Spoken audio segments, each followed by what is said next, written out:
We study through books of the Bible here at the Village Chapel, and we happen to have some extra copies. If you didn't bring one with you and you would like one to follow along, just raise your hand up.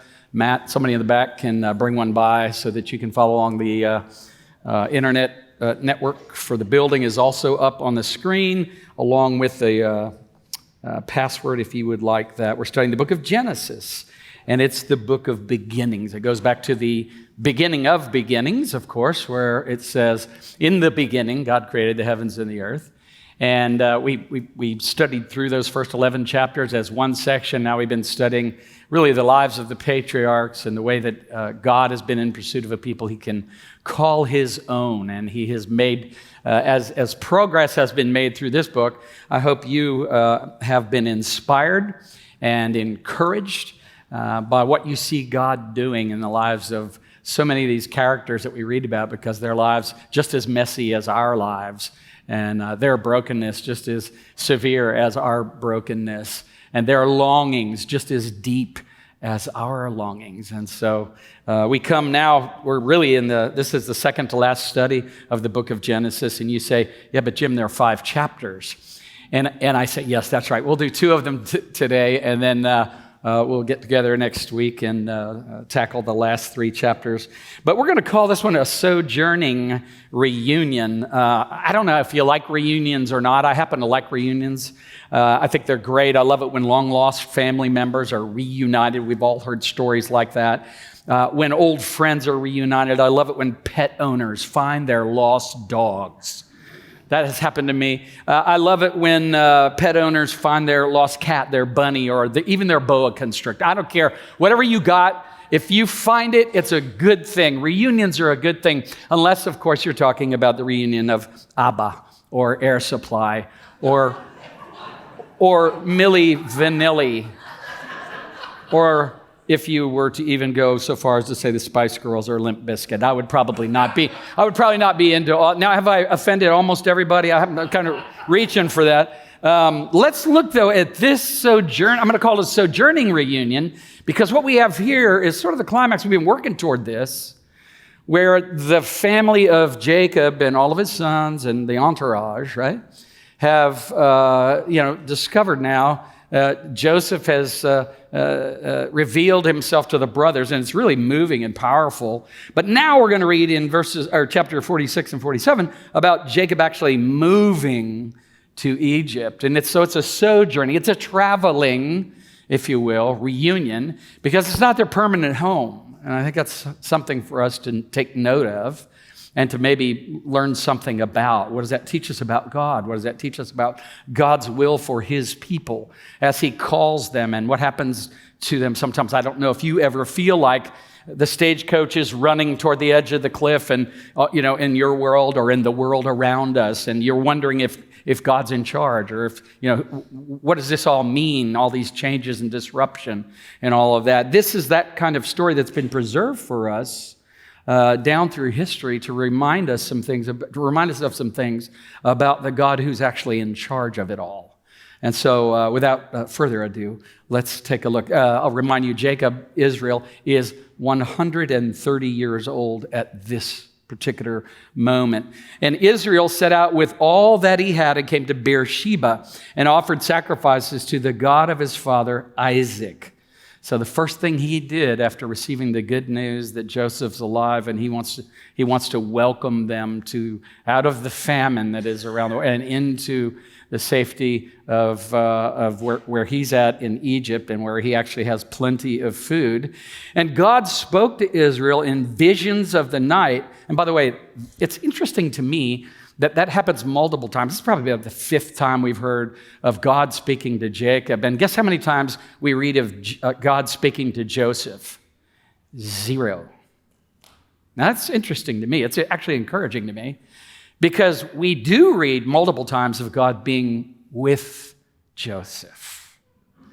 And lest we fixate on the sort of supernatural moments of thinking we hear a special word from or whatever, I just want you to know there are people that here's a quarter of the book of Genesis dedicated to the Joseph storyline, and we're told God is with him over and over and over again, but he doesn't have one of these big supernatural moments where he gets, some kind of a vision or something. It's just daily sort of fidelities, and it's God being faithful, God being with him, the divine initiative in his life.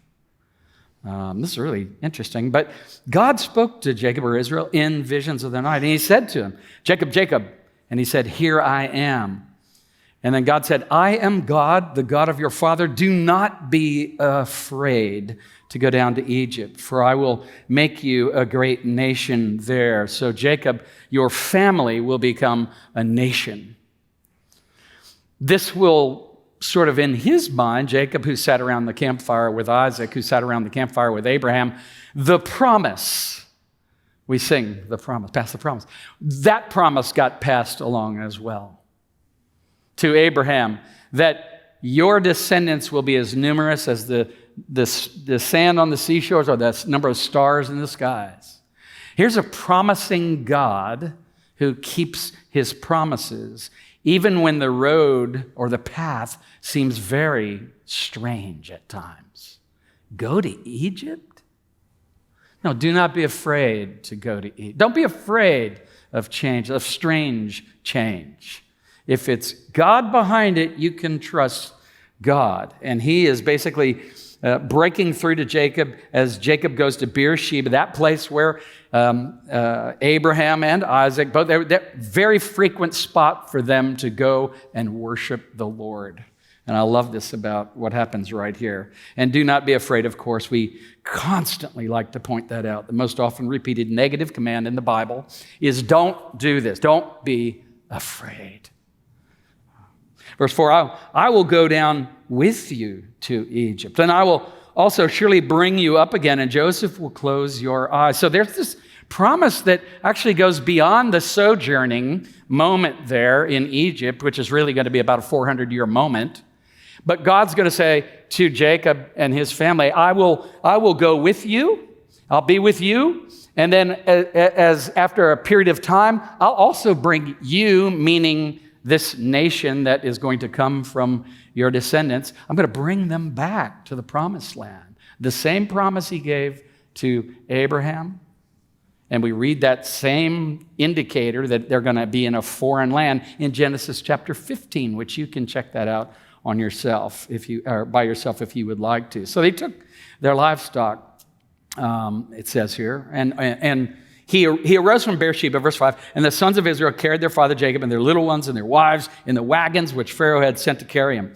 They took their livestock and their property, which they had acquired in the land of Canaan, and came to Egypt, Jacob and all his descendants with him, his sons and his grandsons with him, his daughters and his granddaughters, and all his descendants he brought with him to Egypt. Now these are the names of the sons of Israel, Jacob and his sons who went to Egypt. Reuben, Jacob's firstborn, and the sons of Reuben, ... Unless you think I'm afraid of trying to pronounce the names, I just remind you, we've done a bunch of that before, but I'm going to let you read these aloud at lunch today, no matter where you go.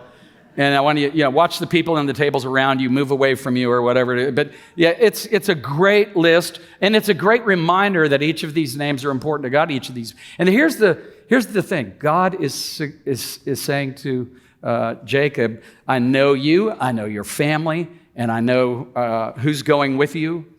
And all of this is preserved to remind us, I think, that down through history, God's ultimately in charge. And so specific people are listed, but also these people are talked about as a group as well. It's not either or, it's both and when it comes to our faith in God. I'm an individual. I'm one sheep in the flock, but I'm a part of a flock. And I belong to Jesus, and I also belong to everybody else who belongs to Jesus. And that's really what I think this kind of thing reminds us of, that God is meticulously watching over human history. And in this particular case, these are the people that are going to be the fountain through which the sort of the stream of the people of God will come, and the nation will be formed there in Egypt, and then God will go and set them all free. Verse 26, all the persons belonging to Jacob who came to Egypt as direct descendants, not including the wives of Jacob's sons, were 66 persons in all. And the sons of Joseph who were born to him in Egypt were 2. And all the persons of the house of Jacob who came to Egypt were 70. Remember the two sons of Joseph, Ephraim and Manasseh. Now he sent Judah before him to Joseph to point out the way before him to Goshen. Goshen would be that area, that region of Egypt that would be to the north and that sort of the northeast corner of Egypt. And great land there, great opportunity for them to bring their flocks and their herds and be able to flourish there. And Joseph prepared his chariot. And this, remember, he's the number two, he's the right-hand man of the Pharaoh. So he's got his chariot, he prepares it. He's got a license plate on that chariot that's VP. He's literally Vice Pharaoh. And so he has lots of privileges and has the ability to offer to his family, with Pharaoh's endorsement, the best land that there is for them there. And so he prepared his chariot, verse 29 tells us, and he wanted to go to Goshen to meet his father Israel. As soon as he appeared before him, and please don't miss this, he fell on his neck and wept on his neck a long time. And guys, this is like 22 years. I thought you were dead. It's 22 years. Mourning, grieving, trying to kind of move on in some ways. But now all of a sudden, the most amazing, surprising news that God had preserved Joseph for such a time as this. And that what did that look like? Joseph literally dresses like an Egyptian, looks like an Egyptian, has the Egyptian haircut, the Egyptian makeup, and it looks, talks, and walks like an Egyptian, So what must that have been like, though, to see his son after 22 years? I don't like being displaced from my wife for a weekend. We're like calling each other. I don't want to make you guys too sick of the syrup and all that stuff, but it's like every 20 minutes. You okay? Yeah, I'm okay. All right, I miss you. I love you, honey. You too, schmooky. All that stuff, all the little nicknames and all that stuff. And I know a bunch of you are the same way, and you do that same kind of thing, and you have your certain parameters. But being reunited with somebody you love is just so amazing, and this is so moving here when Joseph and his father finally see each other after all this time. Israel, Jacob, said to Joseph, "Now let me die." This is an Old Testament nunc dimittis. This is now I can die in peace. This is what I've been longing for so long. And so the emotion is there, and we don't want to miss it. It speaks to us too. Now let me die, since I've seen your face, that you are still alive. Joseph said to his brothers and to his father's household, "I will go up and tell Pharaoh and will say to him, my brothers and my father's household who were in the land of Canaan have come to me. And the men are shepherds, for they have been keepers of livestock, and they've brought their flocks and their herds and all that they have. And it should come about when Pharaoh calls you and says, 'What is your occupation?' that you shall say, 'Your servants have been keepers of livestock from our youth even until now, both we and our fathers, that you may live in the land of Goshen, for every shepherd is loathsome to the Egyptians.'" Now, what's Joseph doing there? He's telling his family, tell the truth about your occupation in a world where shepherds are despised, looked down on. Your shepherds are from the other side of the tracks, we might say in our own nomenclature. But just tell the truth about who you are and what you do. And perhaps even in so doing, Joseph realizes that this may go well for them, that it would lower any sense of a threat that Pharaoh and the Egyptians might feel as these folks come in with some level of privilege, and as they're going to expand and grow, as we know. And along the way, another Pharaoh will come along who won't know who Joseph is. And those of you who have read the book of Exodus understand how the story goes. They end up becoming a threat. They end up becoming enslaved in bondage and very severe work conditions. But I love this chapter for the reunion that it is and the way that these two come together. And I found there's an article from, actually it goes back to 1997, the Jerusalem Post. And I just wanted to read it to you. It's kind of short, but it's a more modern day version. I know a man, this is by Rabbi Shlomo Riskin is the guy's name who wrote it. I know a man who grew up in South Africa, having been rescued by Christians during the Holocaust. He lived in Johannesburg, turned religious under Chabad influence, and eventually became a rabbi. Once, he found himself on a plane next to an elderly gentleman to whom he felt particularly drawn. They spoke in Yiddish and talked about Israel, politics, and the Jewish world. When breakfast was served, the older man ate the regular meal of sausages, eggs, and milk, while the rabbi ate his specially provided kosher breakfast. The rabbi gently suggested that perhaps the elderly man could do without the sausage. The rabbi was told in no uncertain terms that since he had lost his only child in Auschwitz, the old man ate whatever he liked. They parted, but the rabbi couldn't get the elderly gentleman out of his mind and was deeply disappointed that he hadn't asked for his telephone number. 2 years later, on a visit to Yad Vashem, that's a Holocaust museum there in Jerusalem. Some of us have been there and to visit that site. But 2 years later, on a visit to Yad Vashem, the rabbi saw a familiar figure near the entrance of the building, and rushing over, he said in Yiddish, "Do you recognize me? Do you remember our plane trip?" The man smiled, nodded, and said, "And I still eat the sausage." The rabbi wanted to see the exhibits and asked if the old man would join him. "I never go in. Didn't I tell you I lost my only son in Auschwitz?" Something suddenly clicked in the rabbi's brain. "What was your name before the war?" he asked. When the man answered, the rabbi whispered with tears in his eyes, "Tate," Yiddish for father. "All that I was given by the people who adopted me was your name. I'm your son." Now they both live together in Israel. The father no longer eats sausages. And the only thing that the rabbi complains about is that whenever he enters the room, his father stands up. Well, because we're all sinful people, I'm pretty sure reunions have been necessary since the historical first family. It's very important. Our passage today is a 4,000-year-old reminder that God can do amazing things when hearts are obedient to Him and surrendered to Him. And I think that should give us hope, but I think there's even more. And so let's take a look at chapter 47. Joseph went in, and told Pharaoh and said, "My father and my brothers and their flocks and their herds and all that they have come out of the land of Canaan, and behold, they are in the land of Goshen."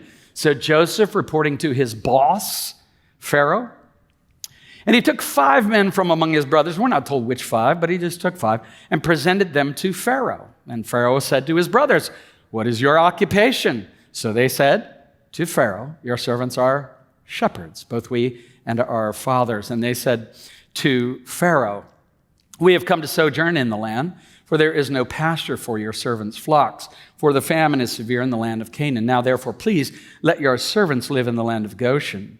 And then Pharaoh said to Joseph, "Your father and your brothers have come to you. The land of Egypt is at your disposal. Settle your father and your brothers in the best of the land. Let them live in the land of Goshen. And if you know any capable men among them, then put them in charge of my livestock." Isn't this beautiful, the way this is working out? I love this. Then Joseph brought his father Jacob and presented him to Pharaoh. And this is really a twist right here, what it says. And Jacob blessed Pharaoh. Usually, it's the man with the status that does the blessing. But here, the 130-year-old Jacob blesses Pharaoh. And Pharaoh said to Jacob, "How many years have you lived?" And Jacob said to Pharaoh, "The years of my sojourning are 130. Few and unpleasant have been the years of my life.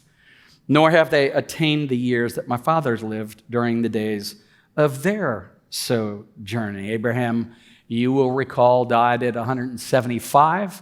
Isaac at 180, I believe, if I'm recalling right. And so at 130, Jacob is going, I still got 50 years left on me. He's still talking about few years at 130. Well, Jacob blessed Pharaoh and went out from his presence. So Joseph settled his father and his brothers and gave them a possession in the land of Egypt, and the best of the land, in the land of Ramesses, as Pharaoh had ordered. And of course, our narrator has the perspective of time, and there, some will triangulate the events that are being reported here and go, hey, there was no Ramses back then. Well, there was at the time of the writing. And so I think it's fair for the narrator to be able to use that term in writing, whether this is Moses or an edited group of writers that Moses edited. Either way, Ramesses would have been later, and certainly Moses would know about that. So as Pharaoh had ordered, and Joseph provided his father and his brothers and all his father's household with food according to their little ones. And so here he is being able to bring his family. Remember, Joseph had these 10, 11 brothers, and including Benjamin, and now there's a sister Dinah as well that we know, and then there are all these grandchildren as well, grandchildren to Jacob. And so Joseph is he's grown up in a family with 4 moms, which is also 3 more than you're supposed to have anyway, and yet all in spite of all of that, God has been shepherding his flock as they shepherd the literal flocks that they have brought into the land of Goshen. Verse 13, now there was no food in all the land because the famine was very severe. So the land of Egypt and the land of Canaan languished because of the famine. So the idea that you're going to be given here is about Joseph's management style and the gifting of management that God has given to Joseph, and how that use of that gifting has actually found favor for him with the Pharaoh. Also, please note the intensity of the famine here in verse 13. I've been shocked lately at how I walk into Kroger and my favorite choice of capers isn't there in a jar. Maybe you have too. Well, maybe not, but it seems like some of the shelves are a little bare, okay? We don't know anything at all about this kind of famine. And so, I just want to point that out to you, how desperate these people were. And so it's so severe that the people are languishing. Joseph gathered all the money that was found in the land of Egypt and in the land of Canaan for the grain which they bought, and Joseph brought the money into Pharaoh's house. When the money was all spent in the land of Egypt and in the land of Canaan, all the Egyptians came to Joseph and said, give us your food, for why should we die in your presence? For our money is gone. And Joseph said, give up your livestock, and I will give you food for your livestock, since your money is gone. So they brought their livestock to Joseph, and Joseph gave them food in exchange for the horses and the flocks and the herds and the donkeys, and he fed them with food in exchange for all their livestock that year. And when that year was ended, they came to him the next year and said to him, we will not hide from my lord that our money is all spent in the cattle are my lord's. There's nothing left for my lord except our bodies and our lands. Why should we die before your eyes, both we and our land? Buy us and our land for food, and we and our land will be slaves to Pharaoh. So give us seed that we may live and not die, and that the land may not be desolate. So Joseph bought all the land of Egypt for Pharaoh. For every Egyptian sold his field, because the famine was severe upon them. Thus the land became Pharaoh's. And again, I want to just remind us all as we read this isn't teaching about slavery or something. That's not what this is. This is reportage. This is just reporting how desperate the world was at the time and how desperate measures would be required for them all to survive. So if your goal is just to get to this, boy, especially when we have this, but that's what's going on here. It's such a desperate time. People are taking desperate measures, including Joseph, and he's attempting, with his management skill, to do things that will make sure people can eat, okay? And he bought all of the land for Pharaoh. Every Egyptian sold his field because the famine was severe. 21. And as for the people, he removed them to cities. In other words, he moved them around from one end of Egypt's border to the other. Only the land of the priests he did not buy, for the priests had an allotment from Pharaoh. And they lived off the allotment which Pharaoh gave them. Therefore, they did not sell their land. Then Joseph said to the people, behold, I have today bought you and your land for Pharaoh. Now, here is seed for you, and you may sow the land. Again, he wants them to be able to eat. He wants this all to work. And at harvest, you shall give a fifth to Pharaoh, and 4/5 shall be your own, for seed of the field, and for your food, and those of your households, and as food for your little ones. Notice again the care and the compassion and the order that he's trying to bring to what is a desperate and chaotic situation. Joseph made it a statute concerning the land of Egypt, valid to this day, that Pharaoh should have the fifth. Only the land of the priests did not become Pharaoh. So basically, it's a 20% flat tax is what he's doing. And Israel lived in the land of Egypt and Goshen. They acquired property in it and were fruitful and became very numerous. And Jacob lived in the land of Egypt 17 years. So now he's 147, right? So the length of Jacob's life is 147. When the time for Israel to die drew near, he called his son Joseph and said to him, please, if I have found favor in your sight, place now your hand under my thigh and deal with me in kindness and faithfulness. Please, do not bury me in Egypt. But when I lie down with my fathers, you shall carry me out of Egypt and bury me in their burial place. And he said, I will do as you have said. Very much a tradition in their time when you're going to make a promise to somebody, make a covenant promise to somebody that you will indeed follow through with, to put their hand under their thigh. In our day and age, I'm really glad we shake hands. That's all right with me. I'm sure it's all right with you. But it does show the sacred, the level of seriousness, the promise that's being made. How important that was, eye to eye, making this promise. And he said, swear to me, and Joseph swore to him. Then Israel bowed, and this is fascinating to me. Jacob bowed, and in your... if you have the New American Standard, it's in italics, which means it's not actually there, but it's implied. He bowed in worship at the head of the bed. And so there he is, and we'll read about his actual death next week. But here it is, he's getting ready to die. He understands how important it is that God's promises to Abraham, to Isaac, and to Jacob be realized and fulfilled. And that he's actually in a foreign land right now. He's an alien and a stranger. And God's promise needs to be fulfilled. And so he wants the promise from Joseph that his bones will be carried back and buried with Abraham, Isaac, in the cave there at Machpelah. And indeed, that will happen. It'll be a really powerful thing, the way that goes. And we'll read about, we would read about that a little bit later. So what do we learn here? Well, let me just throw a few things. I'll just give you 3 things here today, or 3 or 4 things today. This is a sojourning reunion. As I said, this is a temporary residence for them, and the reunion happens there, and it's beautiful. But Jacob reminds us that seeking after God and worshiping God equips us to be able to hear from God. And that happens at the very beginning of chapter 46, does it not? When he goes to Beersheba, upon receiving this great news, Joseph's alive, come on down to Egypt and live there. We have everything you need, and you'll be able to live there because there's famine everywhere. But God has made a way for you. So here's what we get. Jacob, this guy who we've probably, as we all studied this, probably identified at one point or another. Jacob who, is kind of a heel grabber, a thief in some ways in part of his life. And yet at the same time, we saw the curve of his spiritual life. We saw him beginning to pray and to put a priority on God.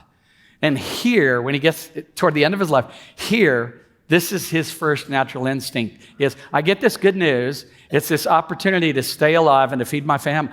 Oh, let me give thanks first. Let me worship first. And what happens is he hears from God. And I don't know what you do when you're trying to hear from God. We tend to, in desperate moments, we tend to turn to God and often try to hear from God, but sometimes our ears haven't been tuned to hear from God. Because we aren't really coming to him as God, we're just coming to him as somebody who's just a lifeguard that might rescue us from the drowning thing that we're experiencing right now. Does God turn us away? No, he doesn't. That's the beauty of grace. But why would you wait until things got desperate to tune your ear to the Lord? And of course, you're here. We're worshiping him. We want to hear from him. But let me remind us that kind of seeking the Lord, that kind of worship is meant to be a way of life for us. Not just something that happens on Sunday morning for an hour. Because there's no way that Sunday 1 hour, hour and a half, whatever it is gonna push back and the tide, the landslide, the tsunami of influence that is hitting you every single day from either media sources or just the culture flow sources or whatever. That's all trying to shape and influence you not to trust God. That's all trying to tell you you should be proud or angry or fearful or whatever. And here we have a God that's saying, no matter what happens, no matter where you end up having to go, no matter how difficult the famine is around, I am God. I will be with you. Do not fear. See, that's beautiful. I'll take that any day of the week. In a life with God, his guidance, provision, and protection are important, as Jacob and the psalmist knew. But in all such experiences, the center and the source is God's presence with us. And that's what we've been told as we've studied the life of Joseph, that God was with Joseph. And now here we find Jacob reaching out to God, and the Lord speaks to him. To discover, as Balcom continues to say, that God is with us is probably the most important discovery anyone can make. For once made, it colors all of life's experiences. Think again about the images of Joseph's storyline. Whether you're in the pit or the palace or the prison, or back in the palace again. God was with him. And here's the beautiful promise from Jesus, that he will never leave us or forsake us. Jesus, the much greater Joseph. Jesus, the one who left the comforts of heaven, came to the dark world that we live in on a rescue mission to show us that God desires to be with his people. And we're going to celebrate that like crazy in the Advent season. Because the incarnation is not just a sweet little romantic sort of syrupy little thing. It's not just about nostalgia. I'm at heart a romantic, and I do like nostalgia and all that stuff. But there is an incredibly powerful event that happened when God came to live among us and to walk this planet. And it's really powerful that he would even make that move in our direction. So Jacob does remind us that seeking after God and worshiping God does equip us to be able to hear from God. Secondly, Jacob and Joseph remind us that sometimes God uses believers to bless non-believers. Joseph's interpreting of dreams, management skills here, as we just read, his business sense became a blessing to Pharaoh and the people of Egypt. Joseph set up a system that strengthened his immediate boss, Pharaoh, but also provided infrastructure, security, and resources to meet all the needs of the Egyptian people, as well as his own family that have just moved in to Goshen. And then also, when Jacob had a personal audience with Pharaoh, Jacob blesses Pharaoh. So God, again, using his people to bless those who are non-believers. I think there are some religious people that don't like that idea. They think God doesn't want to bless anyone other than the people from their particular denomination who think, act, and look precisely the way they do. I, on the other hand, am convinced that on the first day in heaven, the most often heard statement is going to be, "What are you doing here?" And it will be said of me, and I've said that over and over again. I'll continue to say it. I think that the first day of heaven is going to be stunning and shocking. And I kind of look forward to that. I don't know about you, but I kind of like to be stirred in that way myself. And I think the stories are going to come back on such a day that some humble believer reached out with a kind word or a loving deed. Some wise advice was given, and they did something to bless somebody who did not expect it, and that God used that word or that deed to draw someone to himself. Because one of his people was willing to give away a part of their life or be inconvenienced or give away some resource for another person. Unbelievers are drawn to God by humble believers.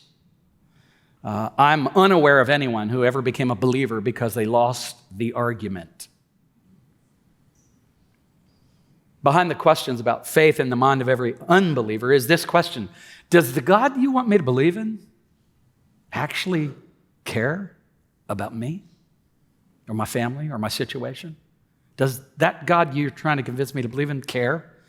And that's why Jesus said this shockingly but really beautiful and amazing thing from John 13:35, that all people would know you're my disciples if you have love, thank you, if you have love for one another, okay? One of my favorite Bible teachers has been Steve Brown over the years. He was a pastor and affiliated with Reformed Theological Seminary down in Florida. He said, when we feed the hungry only because once fed they'll listen to the gospel presentation, we betray the very teaching of the one who had compassion on people just because he was compassionate. And around here we like to feed the hungry simply because they're hungry.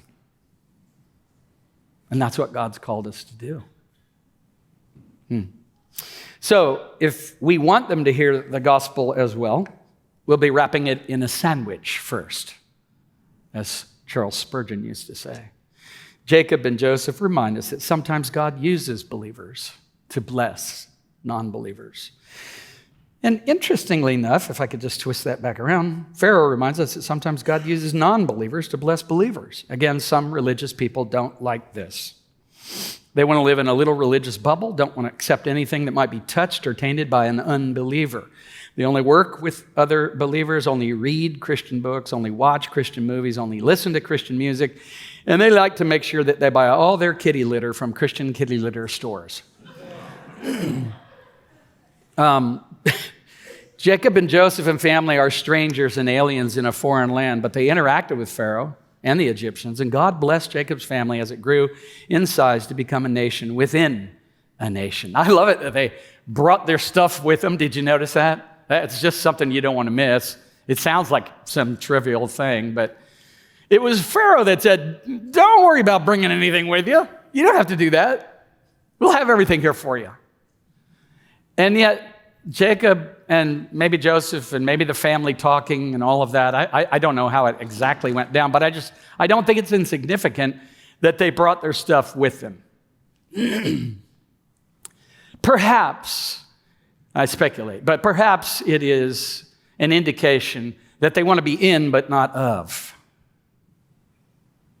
Just as we're supposed to be in, but not of. Since we too, as the Apostle Peter would remind us, are strangers and aliens in a foreign land.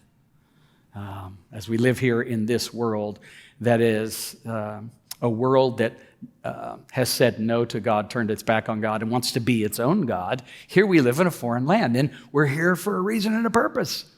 Part of that, indeed, is to bless our city, to be blessed and to receive blessings from others as well, to show that that kind of relationship of giving and taking is actually the way God designed for things to be, so that his love might flow between people. And that's a really powerful thing. Calvin Miller, Into the Depths of God, said evangelicals, for the most part of their history, have had a curious emphasis on the brakes rather than on the steering wheel. They're forever quitting this or that. I was decades into my life in Christ before it seriously occurred to me that we do not become vibrant believers because of the things we quit. Some of you grew up in the don't do culture, and I did too. I did. Are there some things we're not supposed to do? Yes, there are some things that are not very wise or prudent, and there are some actually things that are an offense to God. Who gets to decide what and what isn't sin? God. If you listen to the voices of this culture, you get to decide. But if you listen to the Word, Scriptures, and that's why we study through books of the Bible here, is we know it's God that makes that ultimate decision.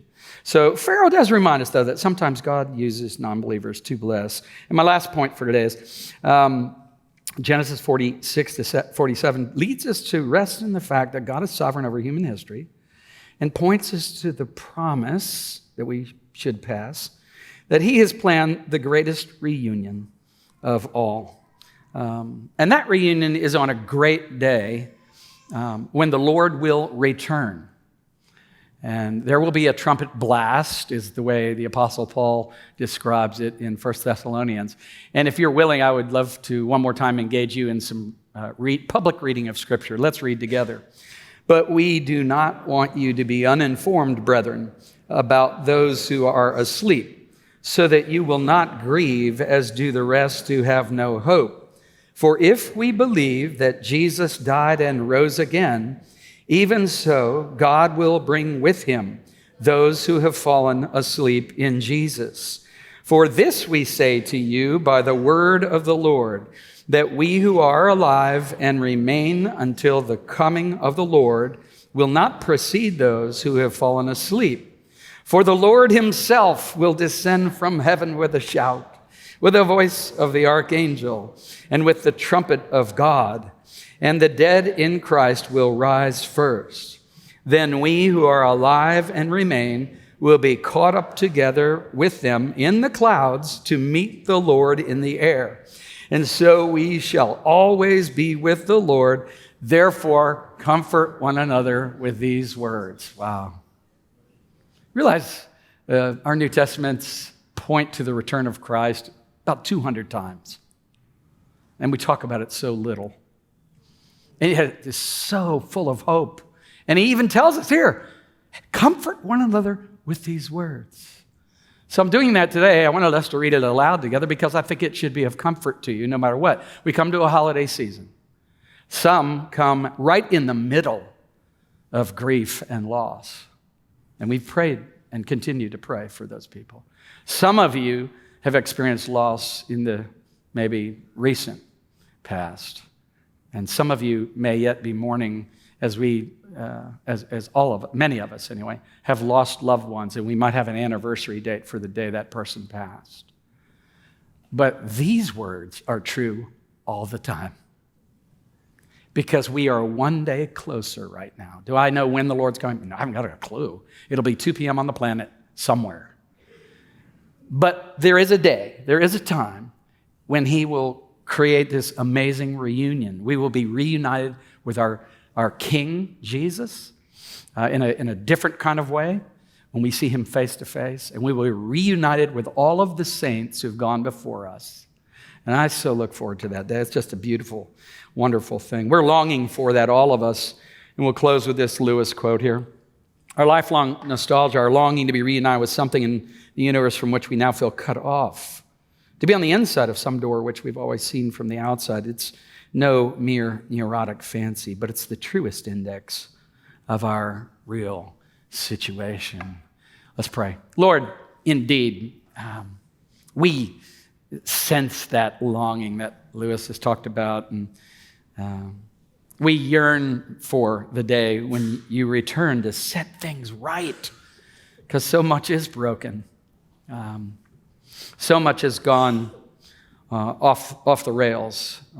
There's plenty of confusion and pain. There's plenty of disruption and despair in the world in which we live, and we need you. So please, Lord, hear our cry for mercy. I pray that every person within the sound of my voice would be reminded that your mercies are new every single morning, and that every single day you refresh us, restore us as we turn to you, as we look to you, as we go to Beersheba to seek you and worship you and to hear from you.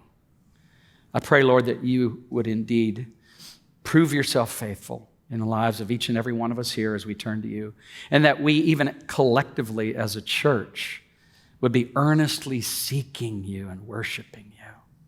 As we move into Advent, people are open to hearing stories of hope because of their own desperation or their own longings or their own fears.